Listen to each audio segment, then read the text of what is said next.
Another home run ball sold for over $1.5 million. The first ever $1 million F1 card. The second most expensive female athlete card ever sold. All of that and more on this week's episode of the Hobby Headquarters. Thanks for joining us as always. I'm your host, Mr. Hollywood, joined by Joe Nasty, camera left as always, and thanks for tuning into the Hollywood studio for the first of 3 shows for this week. It's your one-stop shop for all news, updates, and investment advice in the world of sports cards. But let's kick things off this week with the Freddie Freeman World Series Game 1 Grand Slam home run ball, Yes. which was caught by a 10-year-old boy whose parents lied to him and said he was going to the dentist. He was not going to the dentist. He was going to Game 1 of the World Series, which is the most epic World Series game probably ever played. Well, most epic Game 1, for sure. Since 1988. Yeah. I mean, more epic, because it was like Yankees, Dodgers, right? Anyways, Freddie Freeman's walk-off Grand Slam ball. That auctioned officially just the other day. It sold for $1,560,000. The Ruderman family gave this ball to SCP Auctions, who I have never heard of SCP Auctions, which I found to be pretty interesting. Why they didn't give this to Golden, I have no clue, because if it was at Golden, it probably would have sold for like double. You think? Wow. I mean, I don't know.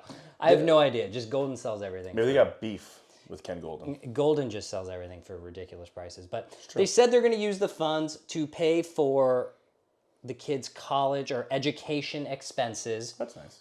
Which is nice. But, remember that crazy statement that they said about how they hope it gets displayed in Dodger Stadium forever, which, yes, come on, guys. Like, you sold it to the highest bidder. It's not going to happen. Unless the Dodgers bought it for $1.56 million. I don't know. Quick side note, Aaron Judge's dropped fly ball in the 5th, which ignited that 3-error 5th inning rally for the Dodgers in Game 5. That was also auctioned by the Dodgers in partnership with the MLB, and that sold for $43,000. I think the Freddie Freeman Grand Slam ball for $1.56 million is, I think that's actually right about where it should probably be valued. I think I guessed like 1.3. Yeah, I think a couple weeks ago. And I think I was closer to 1. Were you? I think. Man. Right? No, actually, no. I said it was going to go for like $3 million to Asia. Oh, yeah. But like in the history of things, like Shohei Ohtani's 50-50 ball goes for like over $4 million. Yeah. And then this is the first walk-off Grand Slam in World Series history, and it goes for 1.56. This seems more accurate. I think it's more accurate. I think the Ohtani craze is just wild. Yeah. For $43,000 though, that dropped fly ball from Aaron Judge. I know I'm wearing a Yankees jersey today. It's a Mickey Mantle jersey for those of you who are curious. That's the mouse from the theme park, right? Yeah, exactly. That's what I thought. I'm not a Yankees fan. I collect a lot of baseball jerseys. Here we are. Right. Mickey Mantle also famously had a Nike swoosh on his jersey. I really want to know who bought this for $43,000. I hope it was a Yankees fan who plans to destroy the ball. Yeah. Otherwise, if this was bought by, say, a Dodgers fan and it's being held in a safe somewhere, I'm going to go out on a limb and say this ball will be accursed. This is a curse. This ball will be a curse for the Yankees. They will not win a World Series as long as this ball is in existence. What do you think about these two? It's interesting. The Rudermans seem to be pretty good at lying, don't they? Oh, you're going to the dentist. You're at a baseball game. Oh, we want this to go to the team. Actually, we want it for our kids' education. Psst, Yeah. whatever. Kid needs to learn how to get better teeth, apparently. The Judge one seems low to me. That seems like a pretty pivotal moment in World Series history. Yeah. And then we talked about it through text message. I would love to know the Garrett Cole, like, you cover first base, what that ball would go for. Yeah. I think the Judge one's more valuable to me than the Cole one, because that set everything off. There was an actual play on it, too. Exactly. And then So you want it blown up, similar, because that's what the Cubs fans did, right?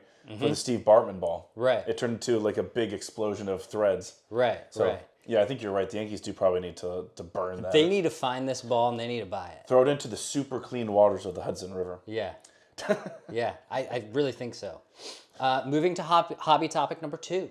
The first $1 million F1 card. Really? Lewis Hamilton's 2020 Topps Chrome F1 Superfractor autograph has sold officially for over $1 million. The buyer and the seller both said it sold over $1 million, but the exact price, they are keeping it private between the two of them. 2020, of course, was the first year of Topps Chrome F1.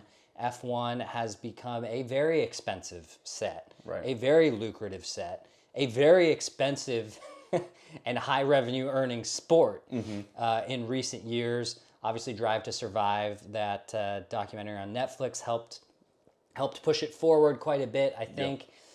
Lewis Hamilton is 39 years old, and of course, we all know him most recently for driving with Mercedes for the past X number of years. Yeah. He is going to Ferrari next season with Mercedes. He won 6 Drivers' World Championships, 84 race wins, 153 podiums, and 8 Constructors' titles. It is one of the most decorated, if not the most decorated, period in F1 driver history. Ferrari offered Hamilton $446 million to jump ship.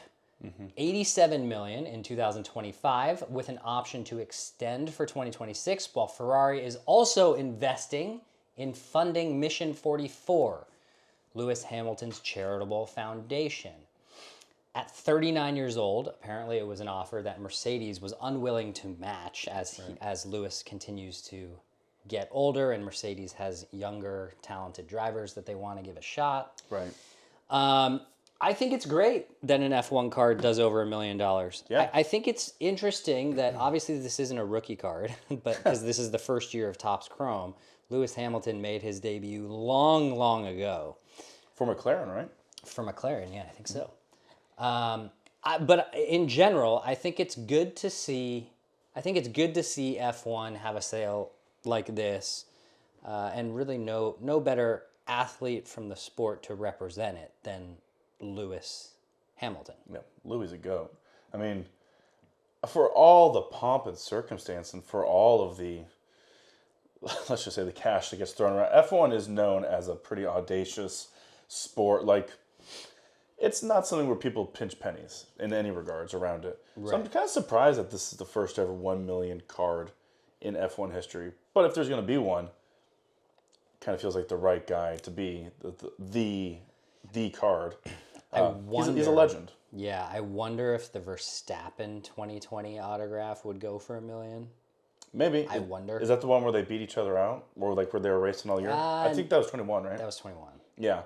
But, look, it's going to be really interesting seeing him in that all red. It's going to be really interesting to see what happens. It's going to be weird. At Mercedes. Have they announced yet who the number 2 driver is behind George? Sure. I couldn't tell you. I don't think so either. It's going to be weird, but for us, for me as sort of a newer F1 fan, whatever, follower, like Ferrari is not that huge of a deal because for you to say 6 for Lewis, that feels on the low end. Right. Doesn't it? Right. But I know for F1 circles and lore, Ferrari is the brand. It's tough to turn down the prancing horse. It's also tough to turn down 85 mil. I was going to say, I don't know how much of this was turning down the prancing horse as much as turning down $446 million. I think it's a really, really, really good combination of lore and prestige plus, hey, how about some lira?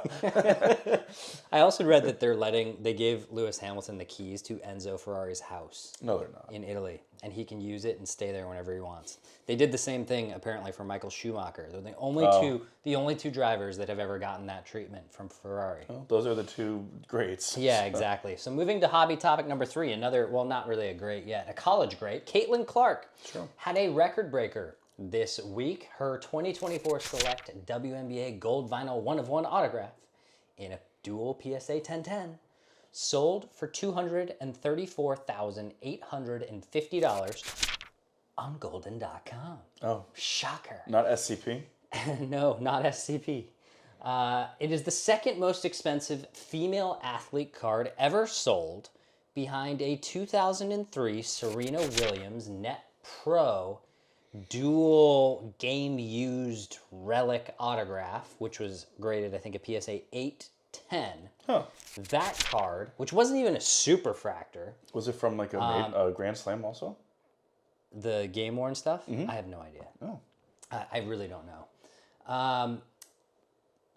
Again, it wasn't a superfractor, right? And that sold for $260K, I want to say. How about that? Serena didn't even, like, Serena made her pro debut in 95, and this is a 2003 card. Yeah, that's so weird. it's kind of weird, but I'm just assuming that maybe it's like the first tennis card. Yeah. I don't know. Again, 03 was really like as Serena was blown up too. yeah, exactly. But look, I don't know.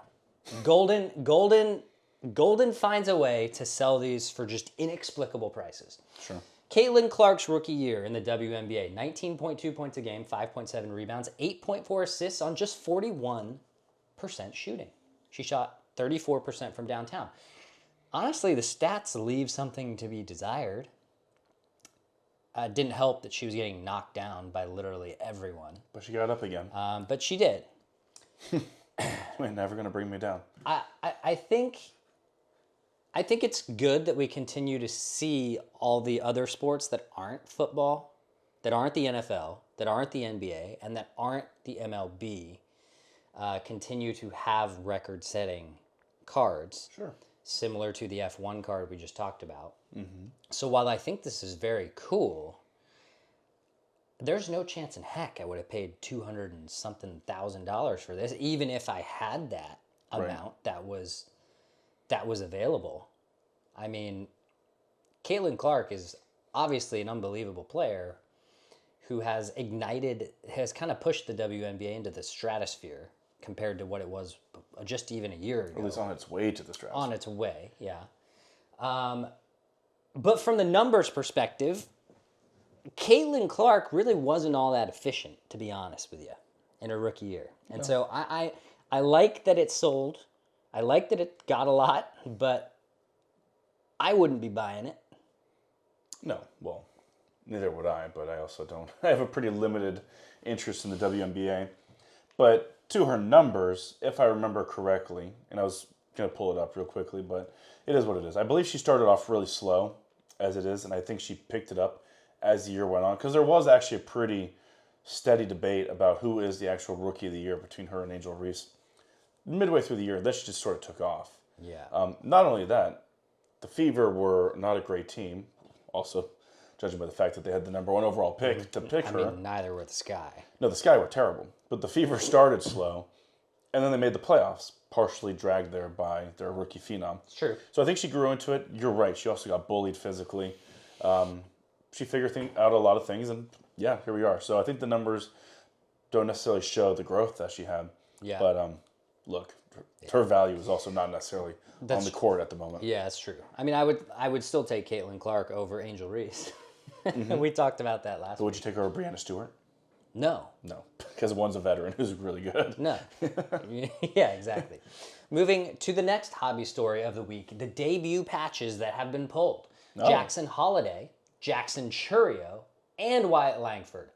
All of their debut patches, well, I know Churio and Holiday for sure, were pulled within hours of each other in the past week. It's kind of weird that, like, there's 251 debut patches in this product, I think, and like 100 and something or I forget how many have been pulled, but a good amount of them have been pulled so far. But it's interesting that these 3 happen to be pulled like in a 24-hour span. Coincidence? Kind of coincidence. I don't know. I know for a fact the Holiday family wants his badly. Yeah. I think Matt Holiday really wants it. Paul Skeens is still floating around out there, and so is the Pirates offer. Paul Skeens was asked if he'd throw anything else in to personally sweeten the deal, and his reply was, "I think it's already pretty sweet." I'd agree with that. I think so, but you know what would be sweet to me? What's that? Cash. Straight cash, homie? Over season tickets to watch the Pirates. Because no one wants that, aside from Pirates fans. What are you going to do with 30 years of season tickets to the Pirates? Use them for business ventures. For what business ventures? Got me there. So yeah, debut patch mania continues, and I can't wait for every sport to have these. I think debut patches are the greatest single card invention that we've had this decade. I know we're only 4 years into the decade, but that's not saying much. But this is like the greatest thing since the RPA. This is like the master ball of the RPAs for those of you who play Pokemon or have been playing this new Pokemon Pocket game. Any thoughts on the debut patches that have been pulled recently? I'm just glad that some are finally getting pulled out finally. We've talked about them multiple times. Several. I'm still waiting to see who pulls that Paul Skeens one, and just to really see who really takes advantage of the Livy Dunn offer. Again, how far are we going to go? Is it really worth it to sit next to someone who doesn't care about you for 2.5 hours? Probably not. Probably not. Moving on then. Yeah, straight cash would be nice. If it's going to be the value of like $5 million, then how about you just give it to me? Yeah, exactly. Like if the Pirates are going to offer 30 years of season tickets, like I would rather just take $1 million in cash. I'd just be like, all right, peace out. I don't want your tickets. I'd be like the Rutmans. I might even give it to their kid for his education. Yeah, exactly. Dual downtowns is our next hobby topic because for the first time ever, Don Russ will offer the dually in their products that is 2 players on the same downtown. Ooh. We have uptowns now.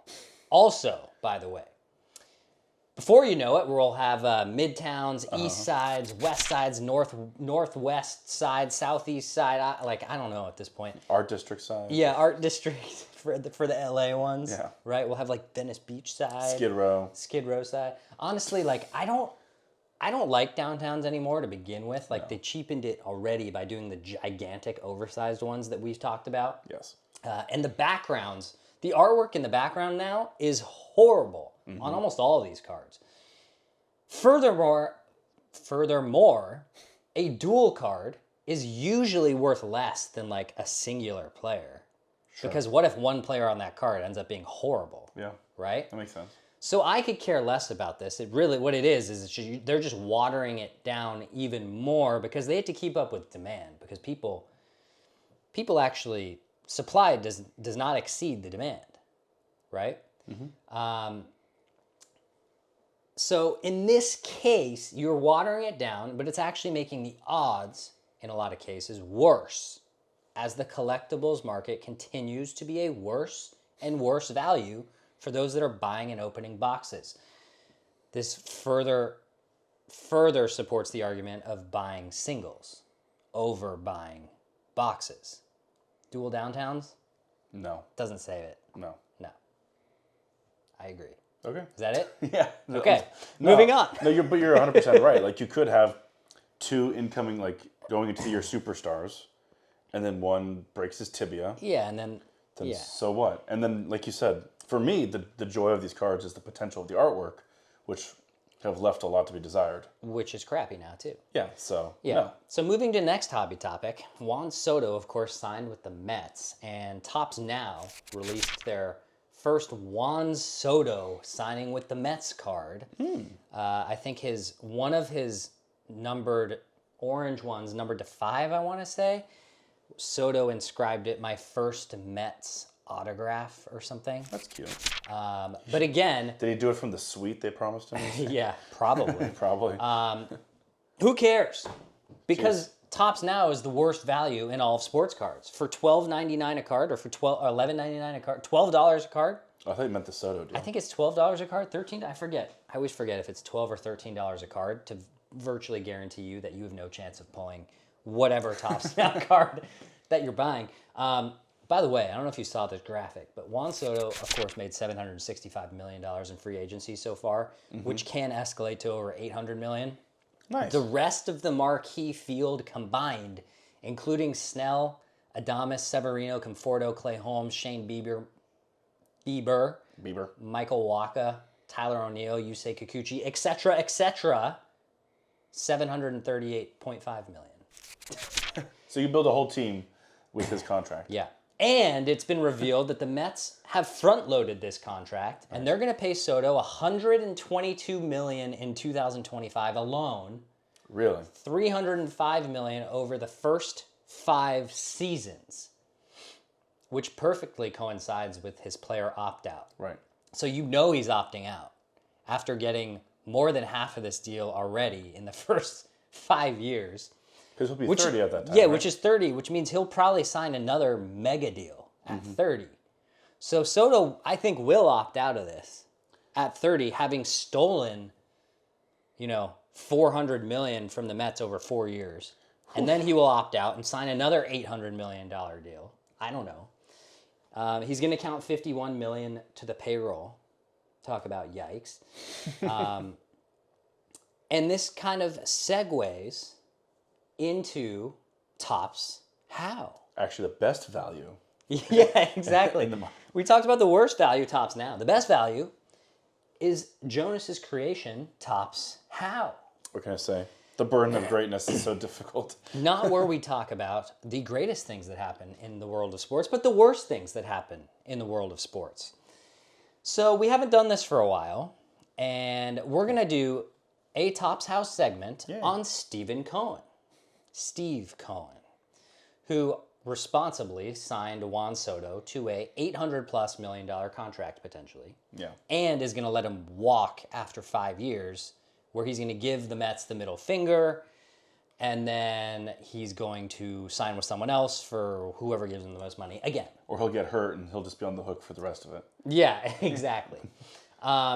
So, what better than a Topps How for this week, 101? Steve Cohen 101 signs Juan Soto to 15 years, $765+ million contract.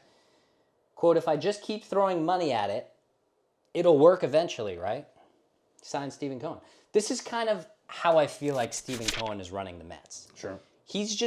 There's a difference between being really rich and being able to spend, and being really rich, being able to spend, but also knowing how to build a team, right? You look at what the Dodgers have done. The Dodgers have done it in a very responsible way for the most part. Even their big contracts are either deferred or make them a crap ton of money on the side. Right. A la Shohei Ohtani. And it's to guys that they fully believe in as whole package guys. Right. What I cannot believe right now, I cannot believe how bad this Mets pitching staff is right now. They are in shambles outside of Edwin Diaz, who was in shambles most of the year last year because he was hurt, right? Mm-hmm. But who do we got? Kodai Senga, who got shelled when he came back in the playoffs. Peterson, not good, realistically, average. We're moving Clay Holmes into the rotation. Seems like a bad idea. That's an experiment, right? Good luck with that.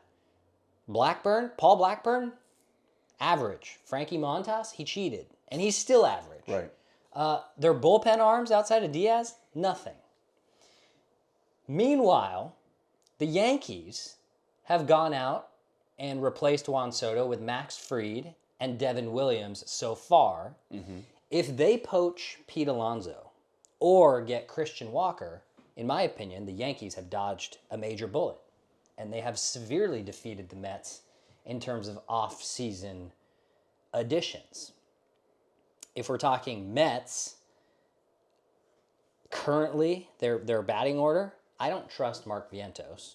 I think we're going to see a sophomore slump. Why? Because he can't hit the breaking ball, and people know it now. True. If you don't re-sign Pete Alonso, it's basically just Soto, Lindor, and Vientos. Because Nimmo's overrated. He's a good hitter, but he doesn't produce outcome baseball, right? It's a lot of money. They pay Nimmo a lot of money for kind of inconsequential counting stats. Because Nimmo is a good hitter. That's about it, right? He doesn't hit for a ton of power. And he was banged up last year. Yeah, doesn't hit for a ton of power. Doesn't necessarily drive in like 130 runs, 120 runs. Doesn't run anymore. Doesn't run anymore. What else? Francisco Alvarez, he's a whiffer. Yep. The dude just whiffs. When he makes contact, it goes far. But other than that, he whiffs. McNeil is washed. Marte is washed. Tyrone Taylor, why am I even bringing him up? Same with Harrison Bader. Same with Harrison Bader, right? I don't know what the Mets are doing exactly. And I'm not saying this because I'm a Yankees fan. As I've said before, I'm not a Yankees fan. Clearly. But the Mets need to spend another $400 million real fast. Yeah. Burns is like a must get. I think Teoscar Hernandez or Anthony Santander are like must gets for them. Because even with both of those guys, I still don't think they're the best team in the East. I still think the Phillies are better than them. And I know, but the Mets beat the Phillies in the playoffs. Yeah, they did. They did, That right? is what people sound like. But the Mets have gotten worse. The Mets lost their entire rotation. That was actually the strength of their team. Right. Was that rotation. And the Phillies have added to their staff. They added Jordan Romano to that bullpen. They're actively trying to trade Alec Boehm, Brandon Marsh, right? Mm-hmm. The difference is the Mets have no pitching staff. They have no hitters outside of Soto and Lindor, essentially, that create consequential at-bats. They have professional hitters, right? Yeah. Nimmo's a professional hitter. Vientos could be good. Vientos would be stellar if he could hit the off-speed. Still had a really good postseason regardless. Still had a good postseason, but I'm not sold on it. I don't like what the Mets are doing. I think it's a really... not a negligent way, but I think it's just, I really think this is a billionaire just throwing money at something, hoping that it's going to kind of go the right way. And as of today, Right. I don't think this is a playoff team. No, but the good thing for the Mets, and I don't disagree with you as we sit here today, but as we sit here today, it's mid-December. So we're what, 2 months, Yeah. or 2 to 3 months away from spring training. We got a while. And yes, my first instinct is to say they probably told Soto, look, we're going to sign to this big deal, and we're going to go out there and we're still going to build the team around him. And I like to think that was enough for him. But also, I'm not really sure if that was enough for him. I don't think he cares. I don't know. I'm not going to judge someone I don't know well. Like, obviously, the stuff about the suite and, like, his family and whatever was butthurt about the security at Yankee Stadium. Like, a lot of it seems a little surface level when at the end of the day, he just got a bigger contract. Yeah. So... yeah, you type in Mets, and it's like they're rumored to get Luis Castillo. They're rumored for this. They're the favorites to re-sign Pete Alonso.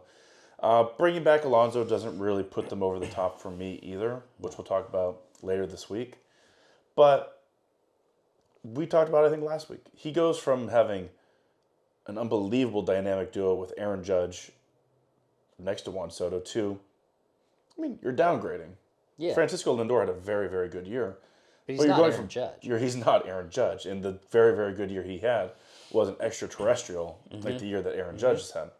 I still think the Yankees have a lot of holes as well, mind you. Yeah, they do. But they're in the AL. They are, and their rotation is now Stacked. Cole, It's stacked. Heel, Fried. Fried, yes, and then I'm forgetting someone Schmidt. as well. And Rodon. Schmidt. And Clark Schmidt. I think the Yankees have less holes than you think. The Yankees, so. as a pitching staff, are actually remarkably solid now. No, I agree. Remarkably Especially with Devin solid. Williams and Luke Weaver and so on and so forth. Yeah. It's just their corner infield is terrible. Yeah, which can be addressed with Christian Walker or Pete Alonso. And Alex Bregman. And Cody Bellinger. Yeah, exactly. And all the above. Exactly. So the Mets have a lot of work to do. He has gone on record, he as in Steve Cohen, is saying he views the purchase and all the money he spends as basically as a community service project. He's got the money, he's got the fan base, and so he doesn't care about the cost. So if he's on the record saying that, then go get those pieces, I guess. But it is New York, and they will care. I can Oh, tell of you, course they'll even care. if you spend the money, they will care if you're not good. Look, he went 2 off seasons ago. He went All and in. bought Scherzer and Verlander, both of them at like 36. And are either of those guys on the team anymore? Nope. No. And So and it cost them, yeah. right? But this is a 15-year cost. Oh yeah. No, like Right? we can only really look Nice. back on this again, amazingly, in 2040? Yeah. So Well, no, actually, because he's going to opt out, right? So perhaps. that'll wrap things up for us this week for this week's episode of the Hobby Headquarters. Hope you enjoyed the show and stay tuned for Hot in the Hobby airing tomorrow afternoon. If you enjoy the content, don't forget to like, comment, and subscribe down below because it's the only way we won't have to quit doing this for you guys in about 6 months. So until next time, Please. I'm Mr. Hollywood. That's Joe Nasty.